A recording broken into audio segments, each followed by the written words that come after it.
জোনমণি ৰাভাৰ মৃত্যুৰ কাৰণ ইতিমধ্যে CBI চাৰ্জশ্বিট দাখিল কৰিছে আৰু চাৰ্জশ্বিট দাখিল কৰাৰ পাছতেই সমগ্ৰ অসমতে প্ৰতিক্ৰিয়া সৃষ্টি হৈছে আৰু বিশেষকৈ জোনমণি ৰাভাৰ যি মৃত্যুৰ কাৰণ যি তদন্ত CBIৰ ওপৰত জনসাধাৰণৰ যি আস্থা আছিল সেই আস্থাৰ আচলতে অসমীয়া যুৱ মঞ্চই ভংগ হৈছে বুলি অভিযোগ কৰিছে। তেখেতসকলে আস্থা হেৰুৱাই ইতিমধ্যে জোনমণি ৰাভাৰ যি মৃত্যুৰ ঘটনা সেই ঘটনা এজন উচ্চতম ন্যায়ালয়ৰ ন্যায়াধীশৰ দ্বাৰা তদন্ত কৰাৰ দাবী কৰিছে আৰু এই সম্পৰ্কে ডিমুত এখন সংবাদমেল পাতি এই দাবী উত্থাপন কৰিছে অসমীয়া যুৱ মঞ্চই।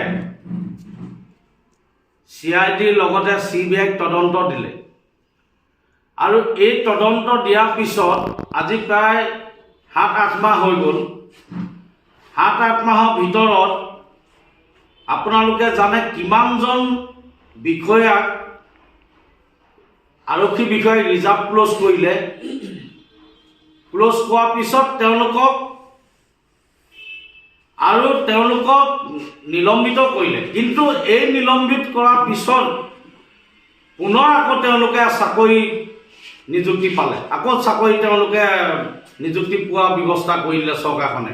আৰু দেখিছোঁ শেষত আমি যিটো আশা আছিলে যে জোনমণি ৰাভাৰ পৰিয়ালে ন্যায় পাওক, যিহেতু আপোনালোকে জানে মাকৰ আজি তেওঁৰ হৃদয়খন বুকুখনে সদায় জোনমণি ৰাভাক বিচাৰি আছে আৰু জোনমণি ৰাভা নিজৰ ভাতৃকো হেৰুৱালে।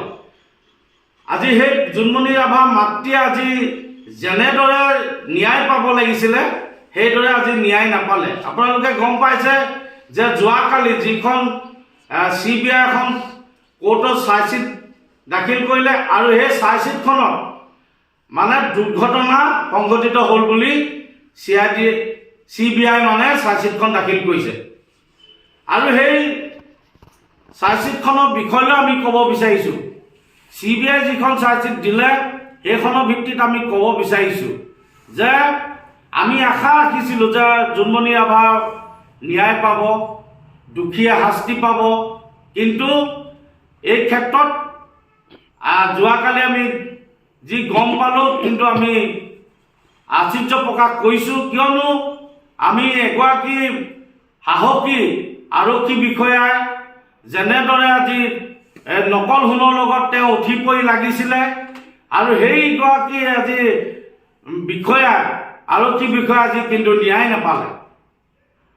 আমি সদায় বিশ্বাস কৰোঁ CIDৰ লগতে CBI, কিন্তু CBI যেনেদৰে তদন্ত কৰিলে এই তদন্তত আমি কিন্তু আশ্চৰ্য প্ৰকাশ কৰিছোঁ, কাৰণ তদন্তটো ভালদৰে নহ'ল। আমি অসমীয়া সমাজত দাবী কৰিছোঁ, আমি সেয়ে জোনমণি ৰাভাৰ যি ঘটনাই হওক এই ঘটনাটো পৰিকল্পিত ঘটনা হৈছিলে আৰু এই ঘটনাত এজন আপোনালোকে দেখিছে প্ৰত্যক্ষদৰ্শী হিচাপে নাদিয়া নামৰ এজন ব্যক্তিয়ে এই ঘটনাটো সম্পূৰ্ণ দেখিছোঁ বুলি আৰক্ষীক জনাইছিলে। তাৰপিছতো কিন্তু আজি এই তদন্তটো এতিয়া দুৰ্ঘটনালৈ লৈ গুচি গ'ল। সেয়েহে আমি অসমীয়া জনমঞ্চক ক'ব বিচাৰিছোঁ, চৰকাৰক দাবী জনাব বিচাৰিছোঁ, উচ্চতম ন্যায়ালয়ৰ ন্যায়াধীশ দ্বাৰাই এখন কমিটিয়ে এই তদন্তটো কৰিবৰ বাবে আমি অসমীয়া যুৱ মঞ্চই দাবী জনাইছোঁ। আৰু জোনমণি ৰাভাৰ পৰিয়ালে যেতিয়ালৈকে ন্যায় নাপায়, কিন্তু অসমীয়া যুৱ মঞ্চই আৰু সেই ক্ষেত্ৰত আমি মাত মাতি যামেই আৰু ন্যায় দিবই লাগিব জোনমণি ৰাভাৰ পৰিয়ালক। আমি এই ক্ষেত্ৰত অসমীয়া যুৱ মঞ্চই চৰকাৰক দাবী জনাইছোঁ।